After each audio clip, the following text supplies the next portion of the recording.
En 1965, un grupo de hermanos con amor profundo por la obra, provenientes del Templo Bíblico Villa Francisca, deciden formar la iglesia Sala Evangélica. Bueno, Sala Evangélica fue una obra que se fundó en el 1965, cuando la Revolución. Habían salido algunos hermanos de ahí, de Villa Francisca, y quisieron ir a predicar a las personas que estaban realmente en la Revolución. La iglesia estaba ubicada en la calle Pina, en el Parque Independencia de Ciudad Nueva. Dentro de los hermanos de Sala Evangélica había una hermana llamada Cándida, con profundo amor por la obra del Señor. Y esta hermana vivía en lo que hoy es la Prolongación Bolívar. Y esas personas comenzaron a desalojar por ahí para darle paso a... Ella se emocionó y quiso trasladarse a Los Alcarrizos. Y compró un terreno en Los Alcarrizos con el propósito de hacer una casa y hacer una iglesia. Bueno, yo recuerdo que ese era un solar vacío con una ranchetica. Era eso. Doña Cándida habló conmigo para que le buscara una persona que le cuidara para no cogerla, porque eso lo tenía ella, con el propósito de una iglesia. Es entonces en ese terreno donde crece la semilla del Evangelio y el Señor comienza a realizar el trabajo a través de sus siervos. Pero entonces, pasado un tiempo, ella le entregó lo que era el solar y una pequeña ramada que ella había hecho techada de zinc. Se la entregó a los ancianos de Sala Evangélica para que ellos levantaran la capilla ahí. Pues fuimos, el primer domingo que fuimos allá, cuando ya notificó que estaba lista ya la ramadita, hicimos el primer culto allá.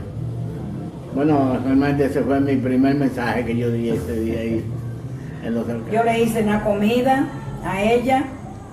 Los fundadores casi eran Sanó y Valerio. Fue lo que fundaron la iglesia. Me encomendaron a mí a Sanó para que fuéramos a Los Alcarrizos. Entonces ahí comenzamos a dar culto ya. Con el apoyo de la iglesia madre se levanta la primera edificación. La primera persona que acepta al Señor es la hermana Flor Castillo, luego el hermano Rafael Taveras, quien luego fuera anciano, y Félix Ramos. La obra continuaría su avance cuando en 1981 un hermano proveniente de la iglesia 24 de abril compra un solar. Me congregaba en la iglesia 24 de abril, ya eso, yo acepté al Señor en 1964, y luego ya teniendo mi familia, compramos un terreno aquí en Los Alcarrizos y construimos. Y llegamos aquí a Los Alcarrizos el 27 de septiembre de 1981. De inmediato comienza a destacarse en los trabajos de la iglesia. Nos integramos a la iglesia inmediatamente y comenzamos a trabajar con los jóvenes y con los niños en la escuela bíblica. Y así. En esa época llegó Elías a vivir a Los Alcarrizos. Y entonces había otro hermano en la congregación llamado Francisco Monte de Oca, y ellos dos nosotros lo reconocimos como diácono en la iglesia. Para inicio de los años 90, la iglesia continuaba con el trabajo de las clases bíblicas. Había un caso muy importante. El hermano Tavera tenía un colegio detrás de la iglesia y en el patio de su casa. Y se estaba utilizando bajo su consentimiento el tener la clase bíblica allí, pero ya había la necesidad de nosotros tener un lugar propio para trabajar directamente con los niños y los jóvenes en la clase bíblica de la iglesia. Bueno, más o menos, Sanó era muy inquieto y Sanó siempre pensaba en la extensión de la escuela bíblica, un salón donde uno pudiese tener algún evento especial, alguna cena, algo. Entonces se le surgió que construyéramos la segunda planta de la iglesia. En 1998 es reconocido como anciano el hermano Elías Pascual. Y el hermano Sanó y él conversaban mucho. Y ya, aunque el hermano Sanó ya había hablado de ese propósito, también comentaron con el hermano Manuel Medina, y él, recuerdo que dice, eso es de Dios, eso es de Dios. El crecimiento de la iglesia no solo se reflejó a lo interno, sino que también fue inspiración para el surgimiento de nuevas obras. Primeramente fue Barriolandia.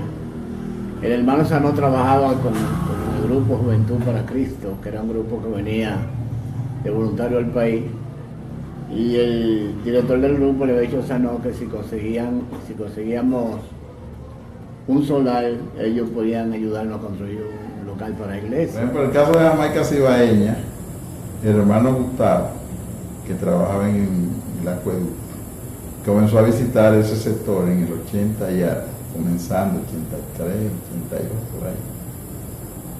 Y descubrió una pequeña población de personas que venían, especialmente del Cibao, por esa razón se le llama así todavía. Y él comenzó a predicarle a... Y ahí comenzaron la escuela bíblica, pero como era al aire libre, cuando llovía era demasiado lodo, entonces se comenzó a pensar en abrir una obra allá. En esos días, pues, el Señor me inquietó, para la gloria de Él. Yo tenía un solar ahí que lo había comprado hace mucho. Entonces me decidí a ofrendar el solar para la iglesia. Luego, la iglesia estaría a punto de pasar por momentos difíciles, como la enfermedad del hermano Sanó y la partida del hermano Jesús Valerio a Las Palmas. Y eso creó, en cierto modo, algún alejamiento en algunos hermanos, otros. Pero se sujetaron en cierta parte, no hubo un conflicto tan fuerte, pero la diferencia se notó en la iglesia, pero la iglesia siguió hacia adelante. Se levanta una nueva generación de jóvenes entusiastas y con ánimos de trabajar en la obra, como Adriano, Eli Francis, Mayovanex, Alex, Joel, entre otros. Muy dinámico, con muy buena disposición en el trabajo, y por algunas experiencias que ya habían tenido en otras actividades, pues ellos también quisieron desarrollarse ya en ya jóvenes, yo diría adolescente, adulto, y se les fue dando también oportunidad para que ellos explotaran su capacidad. Entonces, trabajar con Adriano en las comunidades, en las escuelas bíblicas barriales, yo creo que ese fue el clic que comenzó a motivarme. El resto, chicos súper talentosos como el mismo Edison Anderson, Alex Anderson, con proyectos sumamente interesantes, siempre muy revolucionarios en ese momento, conceptos de himno, muchísimas cosas más. Fue un gran proceso para mí, para ir observando bien y querer ser parte de ello. Inician una serie de proyectos que fueron revolucionarios para los templos bíblicos. Los campamentos terrestres, yo creo que han sido los campamentos más revolucionarios que se han hecho en todos nuestros templos, porque para ese tiempo aglomeraron una buena cantidad de jóvenes, principalmente de Santo Domingo, que era el enfoque. Nunca se había visto que nuestras iglesias se habían abierto, por ejemplo, por primera vez a invitar artistas cristianos reconocidos de ese momento. Voces para Cristo es una idea original del hermano Adriano Pascual. Fue un grupo de un ministerio, un grupo músico vocal, a capela. También no existía nada de eso. Recibíamos invitaciones a distintos lugares del país, interior, iglesias locales. Todavía algunos de nosotros nos identifican como las personas que estuvimos ahí en ese grupo. La persona que tocaba el piano dejó de asistir a la iglesia, fue a otra congregación, y eso afectó mucho porque ya estábamos muy acostumbrados a esa persona, y entonces surge la idea en uno de los jóvenes de hacer las grabaciones. Inicialmente se trató de que, o él trató, Eli Francis, de que se hiciera, de grabar 50 himnos o 100 himnos, creo, no recuerdo exactamente, 50 coros. Que dicho sea de paso, cuando se inició y comenzó a ponerse en práctica, yo tuve cierto conflicto con ellos, porque le decía que debíamos enseñar. El proyecto Chat es algo, es todavía más poderoso porque es la visión evangelística que nació allí, también de una inquietud de nuestro hermano Adriano Pascual, Luis Francis Pascual, su hermano, Alex, todos, ¿no? Y era la intención de que como templos bíblicos en sentido general podamos volcarnos a hacer invasiones evangelísticas y luego un proyecto y un proceso de seguimiento para los jóvenes que aceptaban al Señor bastante. A finales de los años 2000, la iglesia contaba con una serie de ministerios que venían siendo liderados por esta nueva generación. Actividades como Rally hacia la Meta, EBDB, Espacio Juvenil Cristiano, entre otras.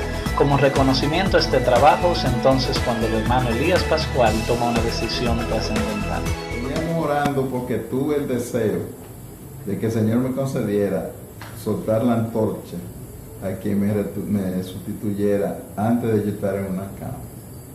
Oraba por eso y esperaba el tiempo del Señor y entendí que ese era el mejor. Nos había dicho hace unos meses que oráramos, ¿no?